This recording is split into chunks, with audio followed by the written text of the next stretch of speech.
I didn't know that one small act of kindness could make a powerful man rewrite the rules of his world. I remember the night like it was carved into my bones, the kind of memory that doesn't fade no matter how much time passes, the kind that comes back in flashes when the air smells like rain and the streetlights flicker just a little too hard. It was a little past midnight, the city quieter than usual, but never truly asleep. My sneakers damp from walking 6 blocks after my car refused to start again. I had my jacket pulled tight around me, not because it was that cold, maybe 50 degrees, but because something in the air felt off, like the world was holding its breath. I told myself I was imagining things. I always did.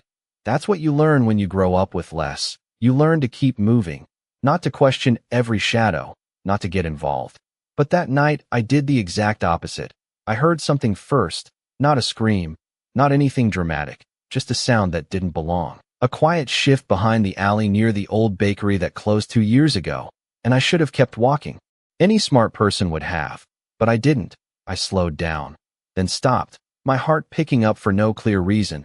I told myself it could be someone who needed help, and before I could talk myself out of it, I turned the corner, the light from a broken street lamp barely touching the ground. And that's when I saw him, leaning against the brick wall like he was holding himself together by sheer will. Dressed in clothes too sharp for this part of town, dark coat, clean lines, the kind of presence that didn't match the place at all. He looked up when he heard me, and I froze. Not because he looked dangerous, but because he didn't look afraid, not even a little, and something about that unsettled me more than anything else could have. I swallowed hard, every instinct telling me to leave, to pretend I hadn't seen anything, but instead I took a step closer, then another. "Are you okay?" I asked, my voice quieter than I expected, and for a second, just 1 second, I thought he might tell me to go. His eyes studied me like he was trying to understand something he'd never seen before.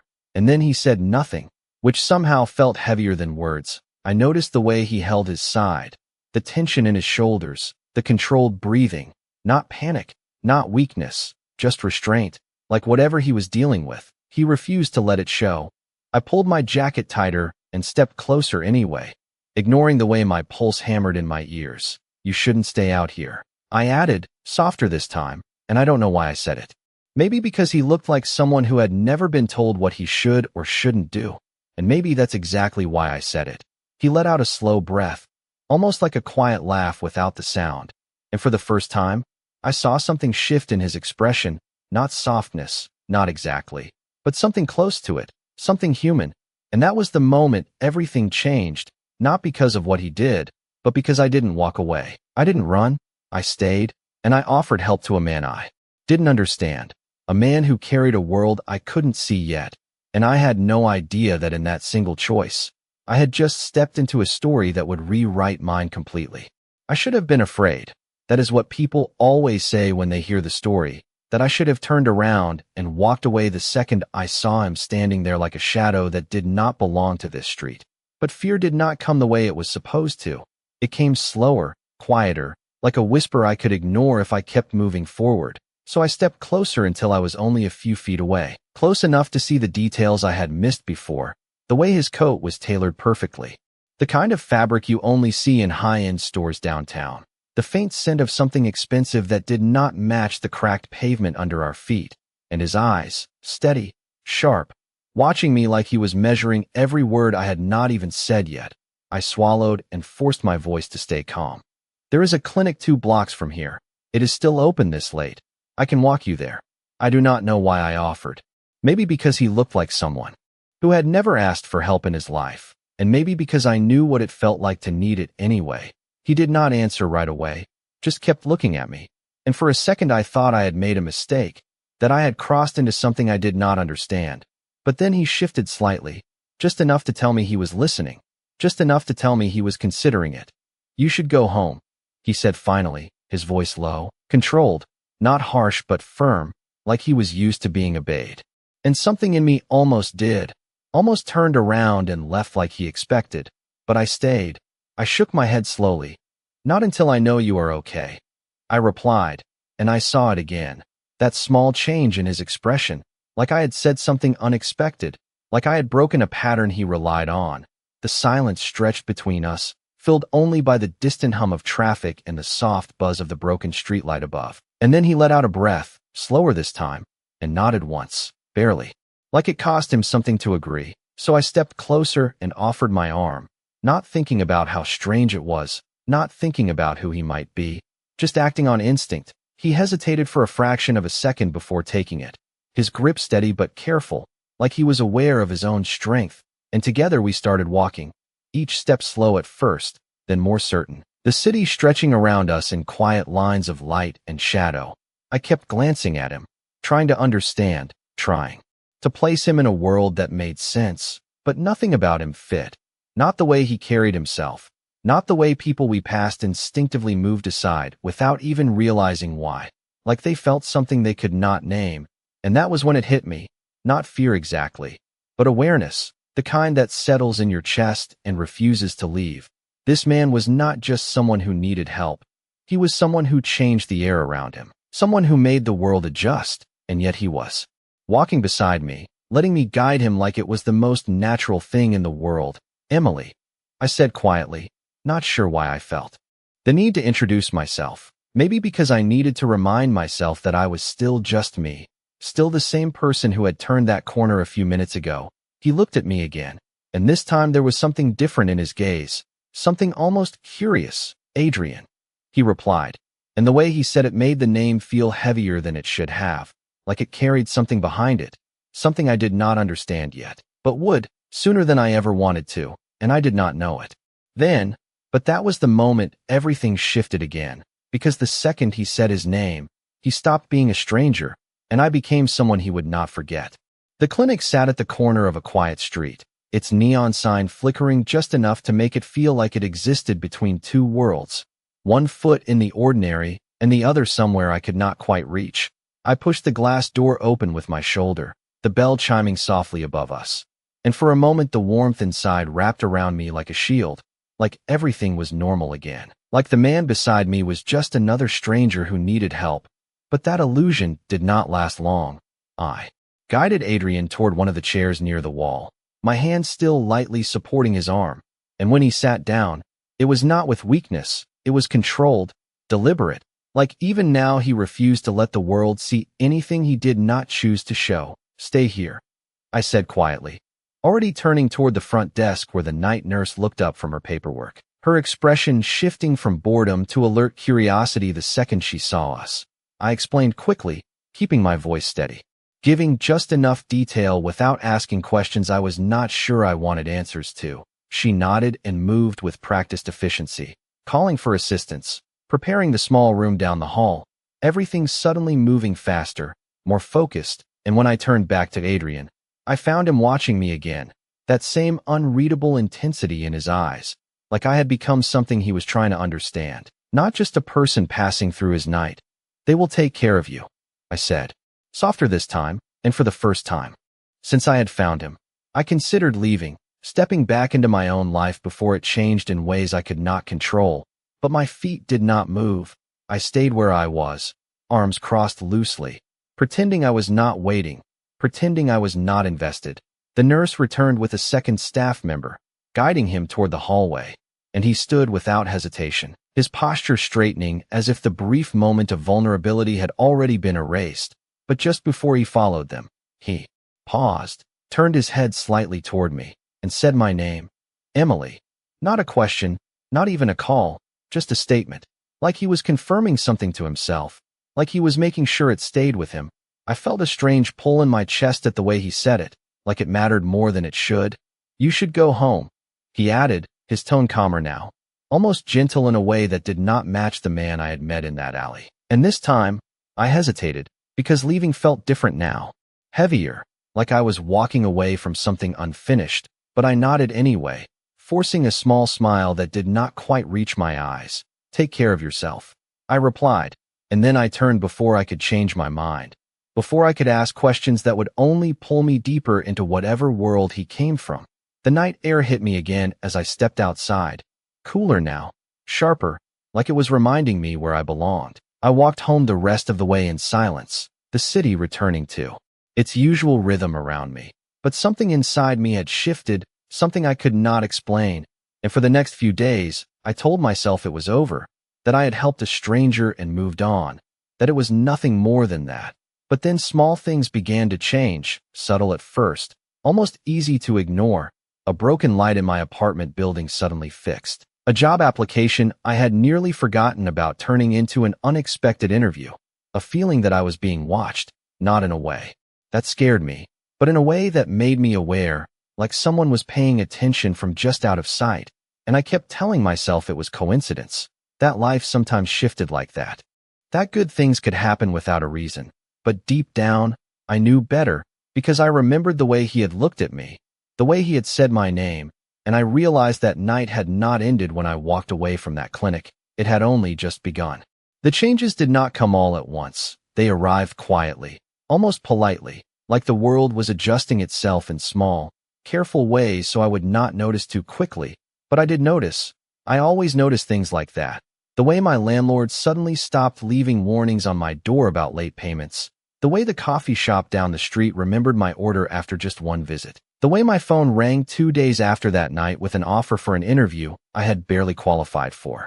It felt wrong to question it, wrong to doubt something good. But every time something shifted in my favor, I thought of him, of Adrian, of the way his presence had filled that alley like he owned more than just the ground beneath his feet. I told myself it was coincidence, that life sometimes gave you a break when you needed it most. But the feeling did not go away, that quiet awareness that something or someone was moving pieces behind the scenes. And it stayed with me like a shadow I could not quite turn toward. A week passed, then another, and I started to settle back into routine.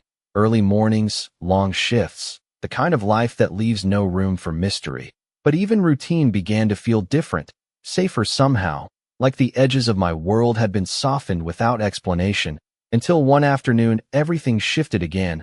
I was leaving work just after 5, the sky still bright, the streets busy with people heading home.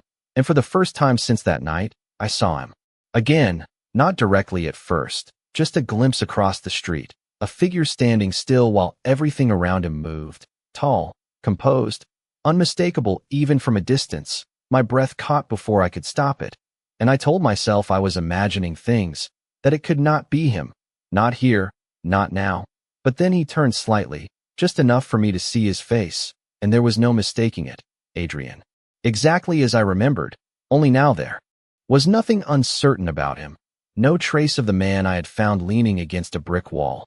This version of him was complete, controlled, the kind of presence people instinctively gave space to without knowing why. Our eyes met across the street, and everything else seemed to fall away. The noise, the movement, the ordinary rhythm of the city, it all faded into something distant, and for a moment, neither of us moved. It felt like standing at the edge of something I did not understand, something I had stepped into without realizing. And then he crossed the street, not rushed, not hesitant, just certain, like he had already decided this moment would happen, like he had been waiting for it. My heart started to race, not out of fear, but something else, something heavier, something that made it hard to breathe normally. He stopped a few feet in front of me, close enough that I could see the same intensity in his eyes, the same quiet calculation. But now there was something more, something softer beneath it, something I had not seen before. "You did not leave," he said, his voice low, steady, and it took me a second to understand what he meant. Then I realized he was not talking about the clinic. He was talking about everything after, about the way my life had continued in the same place, the same streets, as if I had not brushed against something far bigger than myself. I shook my head slightly, trying to steady my voice. I did not think I had a reason to, I answered. And for a brief moment, his expression changed, just enough to tell me that my answer mattered, that it was not what he expected. He studied me like he had that night, like he was still trying to understand why I had stayed, why I had helped, why I had not walked away when I had the chance. And then he spoke again, quieter this time, almost like a confession he was not used to making. "You changed something," he said, and the weight of those words settled between us, heavier than anything else. He could have said, because I knew, without fully understanding how, that whatever had shifted in my life was not random. It was not coincidence. It was him, and standing there in the middle of an ordinary street, I realized that the night I thought I had helped a stranger, I had stepped into his world, and he had decided not to let me leave it behind. The words stayed with me longer than I expected. You changed something, they echoed in my head, even after he had gone quiet. Even after the noise of the street returned, and people moved around us like nothing had shifted, but everything had. I could feel it in the way he stood there, not asking, not explaining, just existing like the answer was already decided somewhere I could not see. I crossed my arms without realizing it. A small barrier between us, not out of fear, but out of instinct. What does that mean? I asked, and my voice came out steadier than I felt, because part of me already knew I might not like the answer. His gaze did not waver. If anything, it softened slightly, not weaker, just more focused, like I had become the center of something important. It means, he said slowly, choosing each word with precision, that the world responds to certain actions, even when people do not notice. I frowned at that, because it sounded like something bigger than both of us, something abstract, but the way he looked at me made it personal, very personal. I just helped someone, I replied, almost defensively, like I needed to keep it simple, to keep it grounded in something I understood, that is all. And for a moment, something almost like a smile touched his expression, brief and controlled, like it was not something he allowed often. That is not all, he said quietly, and there was no argument in his tone, just certainty, the kind that does not need to be proven. I shifted my weight, glancing around as if the familiar streets could anchor me again, but they felt different now, like they belonged to a version of my life that was already slipping away. People help others all the time, I added, trying to hold on to normal logic, trying to push back against whatever he was implying. It does not change anything. This time the pause came from him, longer, more thoughtful, and when he spoke again, his voice dropped just slightly, like the truth was something meant only for me. You did not hesitate, he said. You did not calculate risk or reward. You did not ask who I was or what it would cost you. His eyes held mine, steady and unyielding. You simply chose to help. Something tightened in my chest at the way he said it, like it mattered more than I had ever considered, like it defined something about me I had never put into words. I looked away for a second, breaking the intensity.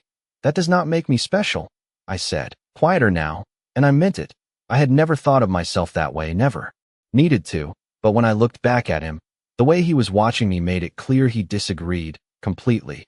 It makes you rare, he replied, and there was something final in that statement, something that closed the distance between us in a way I could not undo.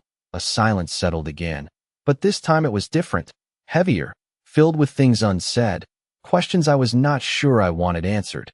And then he took a step closer, not invading, not forcing, just enough to shift the space between us. Things will continue to change, he said, almost like a warning, but not one meant to scare me, one meant to prepare me. You may not understand all of it right away. My heart started to beat faster again, not from fear, but from the realization that whatever had already started was not going to stop, that this was not a moment I could walk away from like before.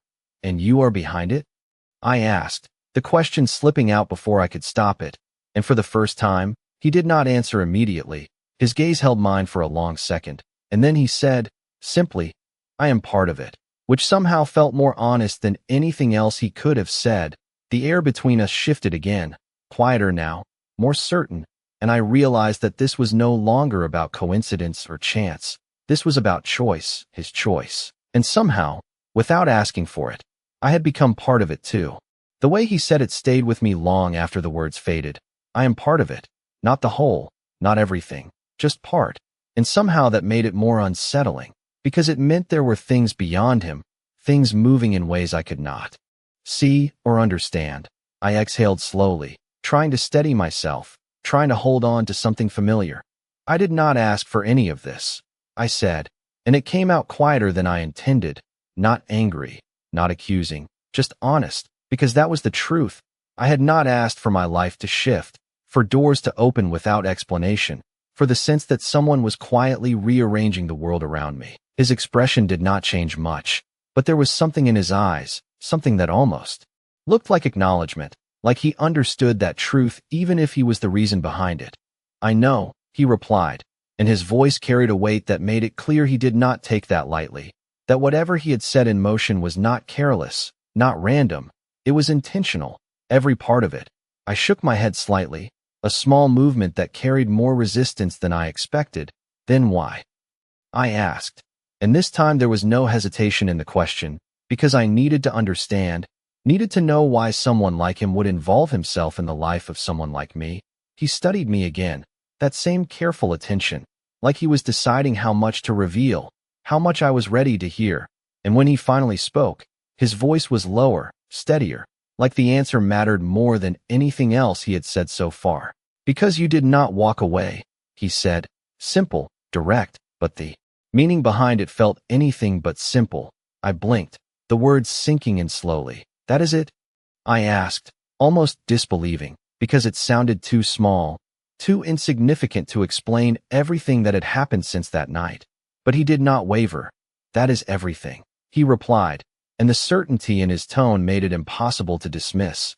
I looked at him, really looked this time, at the way he held himself, at the quiet control in every movement, at the kind of presence that suggested he was used to deciding outcomes, not explaining them. And yet here he was, offering me an answer. Not because he had to, but because he chose to. Something shifted in me then, something subtle but undeniable. The realization that this was not about coincidence, not about luck, it was about his decision, his choice to notice me, to remember me, to act on something most people would have ignored. And that made it heavier than anything else, because it meant this could not be undone easily. You do not even know me, I said, softer now, the words carrying a different kind of weight, not resistance, but uncertainty, because I did not understand how someone could decide something so big based on something so small. His gaze softened again, just slightly, enough to make the moment feel different, less like a confrontation and more like something else entirely, something I was not ready to name. I know enough, he said, and there was something in the way he said it that made my chest tighten, not out of fear, but out of something deeper, something more complicated, the kind of feeling that comes when someone sees a part of you that you never realized was visible. The silence between us stretched again, but this time it was not uncomfortable. It was full, like the space itself held meaning.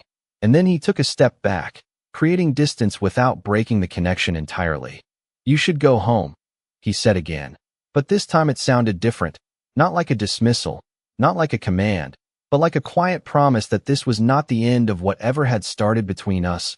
I hesitated for just a second, then nodded, turning away before I could say something I did not fully understand. But as I walked, I could feel it, that same awareness, stronger now, clearer, like the world around me had shifted into a version I could not go back from. And for the first time, I realized that whatever Adrian had become in my life, it was not temporary, it was something that would stay, whether I wanted it to or not. The next few days felt different in a way I could not explain to anyone without sounding like I was imagining things, not dramatic, not obvious, just subtle shifts that followed me like a quiet echo of something larger. I started noticing the same black sedan parked across from my apartment building at different times of the day, never close enough to feel threatening, never moving in a way that drew attention, but always there, always present. And at first, I told myself it was nothing, just another car in a city full of them. But then small patterns began to form. The way it appeared when I left early for work, the way it was gone when I returned late, the way it never stayed long enough for me to question it directly. It was not surveillance the way movies made it seem. It was softer than that, more controlled, like someone had decided I would not be left unguarded. I should have been unsettled, maybe even angry, but instead there was something else, something I could not quite name. A strange sense of calm that followed the realization, like I was standing under an invisible shield I had never asked for. I tried to ignore it, to keep my focus on things that made sense, my job, my routine, the familiar rhythm of a life that had always been predictable. But even that started to change. My manager, who had barely noticed me before, suddenly began trusting me with more responsibility. Shifts that were once unpredictable became steady, reliable, like someone had smoothed out the uncertainty without me noticing when it happened. And every time something shifted, I thought of him, of Adrian, of the way he had said things will continue to change, like it was not a possibility, but a certainty. I told myself I needed to talk to him again, to ask questions I had not been ready to ask before, but I did not know where to find him. And something told me that if he wanted to be found, he would be. The answer came sooner than I expected. One evening, as I stepped out of the grocery store with a paper bag balanced against my hip, I saw him again, not across the street this time, not distant, but waiting, leaning slightly against a black car that looked like it belonged in a different part of the city, somewhere more polished, more controlled. He did not wave, did not call out. He simply watched as I approached, like he already knew I would. Like the moment had already been decided, my steps slowed without me realizing it, my heartbeat picking up in a way that felt too familiar now. I stopped a few feet away, holding the bag tighter than I needed to. "You always do this?" I asked, my voice carrying a mix of curiosity and something close to challenge. His gaze shifted briefly to the bag in my hands, then back to me. And there was that almost smile again, controlled, restrained, like it belonged to a different version of him that only appeared in these moments. "Do what?" he asked calmly, and I exhaled, shaking my head slightly. "Appear when things start to feel different," I said, searching for the right word, because nothing about this felt normal anymore, not in the way I understood. "Normal." He straightened slightly, closing the distance between us by just a step, enough to make the space feel intentional. "I do not appear," he replied, his voice steady, certain. "I stay aware." And there it was again, that choice of words that made everything feel deliberate, like every change, every shift, every moment of ease in my life had been seen, measured, and allowed. I looked at him, really looked, trying to understand the scope of what he meant, trying to see where his world ended and mine began. But the line between them felt thinner now, almost invisible. "You said things would change," I said quietly. "You did not say how much." And this time, he did not soften, did not ease the weight of the moment. "I do not do things halfway," he answered, and something in the way he said it made my breath catch, because it was not a warning. It was a truth, simple and unchangeable. And standing there in the fading light of an ordinary evening, I realized that whatever had started between us was not just continuing, it was deepening, becoming something neither of us could pretend was small anymore. There was something in the way he said it that did not leave room for misunderstanding. "I do not do things halfway." The words settled into me like a quiet weight, not heavy enough to push me away, but strong enough to anchor something in place. I shifted the paper bag in my hands, suddenly aware of how ordinary it looked compared to everything surrounding him, compared to the car behind him, the calm authority in his posture, the way even the air around him felt organized, intentional. I exhaled slowly, trying to find the right words, but everything felt too small, too simple. "You cannot just decide things like that for someone else," I said finally, my voice steady but softer than before, not a challenge this time. More like a boundary I was trying to understand myself. His gaze did not harden, did not pull back. It stayed on me with that same quiet focus, like he had already considered that argument and chosen to stand where he was anyway. "I did not decide for you," he replied, and there was no defensiveness in his tone, just clarity. "I responded to you." The distinction caught me off guard, subtle but important, and I felt it settle somewhere deeper than I expected. I frowned slightly, trying to process it. "That sounds like the same thing," I said, but my voice lacked the certainty it had a moment ago, because part of me understood what he meant, even if I did not want to admit it yet. He took another small step closer, not enough to overwhelm, just enough to make the space between us feel deliberate again. "It is not," he said quietly. "You made a choice that night. I made one after." His eyes held mine, steady, unwavering. Neither cancels the other. Something in my chest tightened at that. Not fear, not pressure, something more complicated, something that made it harder to hold on to the simple version of my life I had been trying to protect. I looked down for a second, watching my fingers press lightly into the paper bag, grounding myself in something physical, something real. "And what happens now?" I asked, the question slipping out before I could filter it, because that was what mattered, not what had already happened, but what came next, the future that suddenly felt less like mine alone. When I looked back up, his expression had shifted again, not softer, but more certain, like this was the part he had been waiting for. "Now," he said, "you decide what to do with what has changed." I blinked. The answer not what I expected, not a command, not a direction, but something else entirely. Something that placed the weight back in my hands. And yet it did not feel like complete freedom. because I could still feel the structure around it, the invisible framework he had already built. And you? I asked, quieter now because I needed to know where he stood in all of this.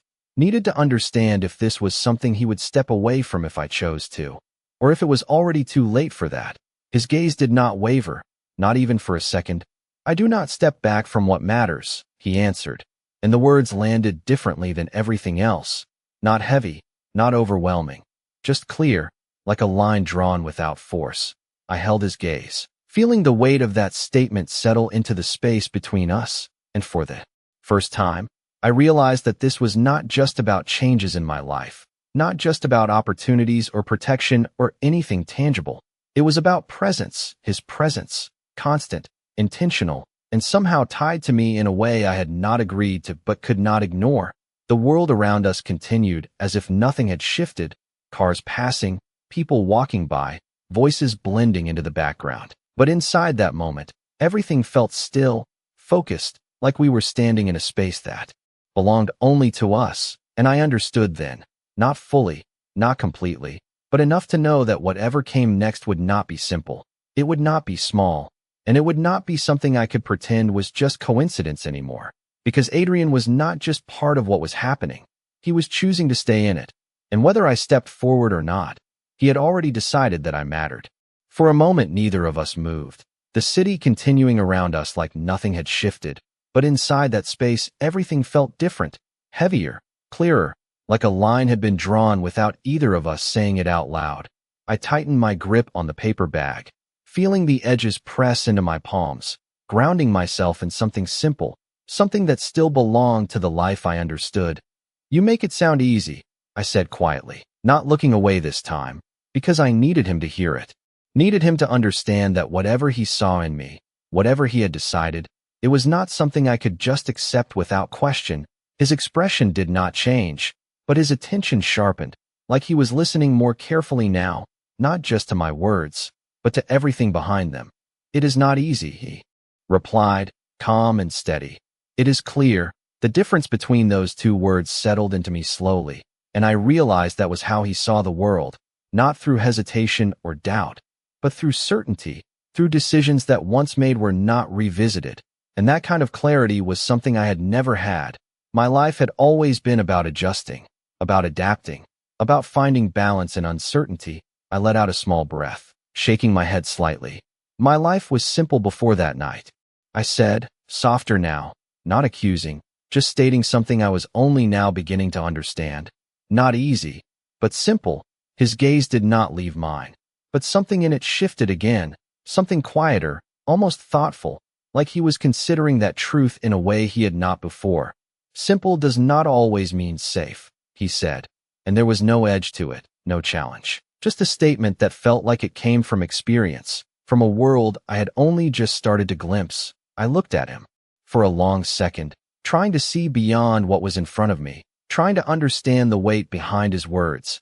And then I nodded slowly, because part of me knew he was right, even if I was not ready to admit what that meant for me. The silence stretched between us again, but this time it did not feel uncertain.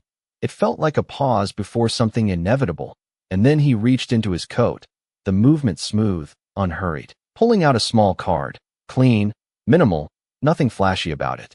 Just a name and a number printed in sharp, precise lines. He held it out to me, not forcing it into my hand, just offering it, like the choice was still mine to make. I hesitated for a fraction of a second before taking it.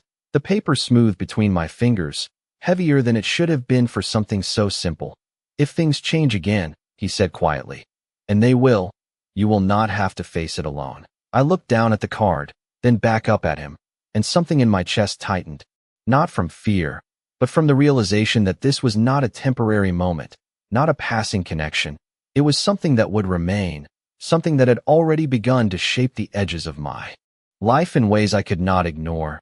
You are very certain about that, I said, and there was a hint of something softer in my voice now, something less resistant, more aware. His expression did not shift, but his eyes held mine with that same unwavering focus.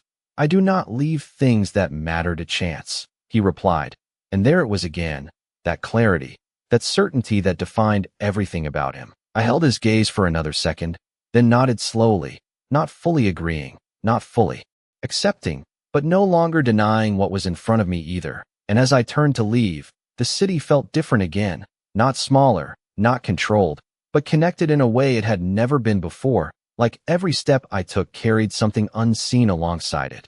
I glanced back once, just once, and he was still there, exactly where I had left him, watching, not in a way that trapped me, but in a way that made something else clear, something I had not understood before. He did not just see the world as it was, he shaped it, and for reasons I was only beginning to understand, he had decided to shape part of it around me. And as I walked away, the card still in my hand, I realized that I had not just helped a stranger that night. I had changed the course of my own life. Because some people do not just remember kindness, they build something around it, and whether I stepped into it or not, his world had already